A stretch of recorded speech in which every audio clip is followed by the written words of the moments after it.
Where are you? Why are you talking like that? Alyssa could hardly hear her. She hated it when her mother whispered into the phone. I'm on my way to a board meeting, Fiona answered, still speaking in a stage whisper. What do you need? I don't need anything. I just wanted to ask you something. Alyssa sounded mildly insulted at the way her mother phrased it. They weren't off to a good start, and Fiona wondered why her daughter hadn't just sent her a text, as she often did. She knew how busy her mother was all day, but Fiona had always made it clear to her children that they were a major priority for her, so they weren't shy about reaching out to her, even during her business day. So Fiona assumed that Alyssa needed to tell her something important. They knew the rules. Don't call unless you really need to while I'm at work. The exception to that had been when they were younger and called to tell her they'd gotten hurt or really missed her. She had never scolded them for those calls, neither Alyssa nor her son, Mark. So ask me, Fiona said, trying not to sound impatient. I've got to go to the meeting in 2 seconds. I'm almost there.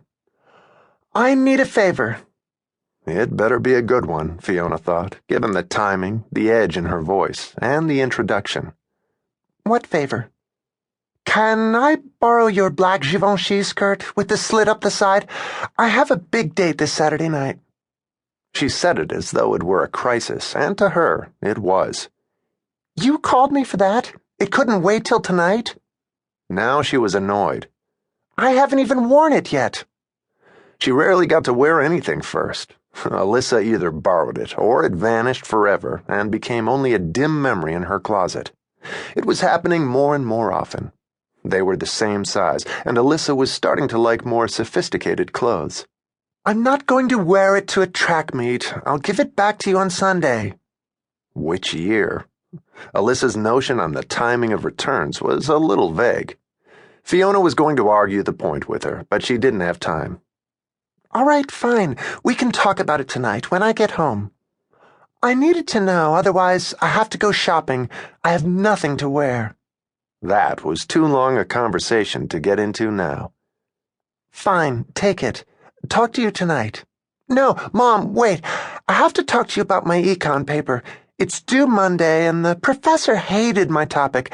I wanted to... Alyssa, I can't talk about it now. Later. I'm busy. That's too big a subject to discuss in 2 seconds. She was starting to sound exasperated, and Alyssa immediately sounded hurt. Okay, fine. I get it, but you always complain that I don't discuss my papers with you, and the professor said not in the middle of my workday before a board meeting. I'm very glad you want to discuss it with me. I just can't do it now. She was at the door to the boardroom, and she needed to end the call. Then when can you? Alyssa sounded mildly huffy, as though implying that her mother never had time, which wasn't fair, since Fiona did her best to be accessible to them, and Alyssa knew it. Tonight. We'll talk tonight. I'll call you. I can't. I'm going to a movie with my French class and dinner at a French restaurant before that. It's part of the class. Call me after, Fiona said, desperate to get off the phone. I'll pick up the skirt on Saturday. Thanks, Mom. Anytime, Fiona said with a wry smile. They always did it to her, especially Alyssa. It was almost as if she had to prove that her mother was paying attention. Fiona always did. Alyssa didn't need to test it, but she did anyway sometimes. She just had. Yes, I am paying attention, Fiona thought, and hoped Alyssa wouldn't call again to ask for the black sweater that went with the skirt. I love you. Have fun tonight. Yeah, me too. Have fun at the board meeting. Sorry I bothered you, Mom, Alyssa said, and hung up. Fiona turned the phone on vibrate then and slipped it back in her jacket pocket. She had work to do now.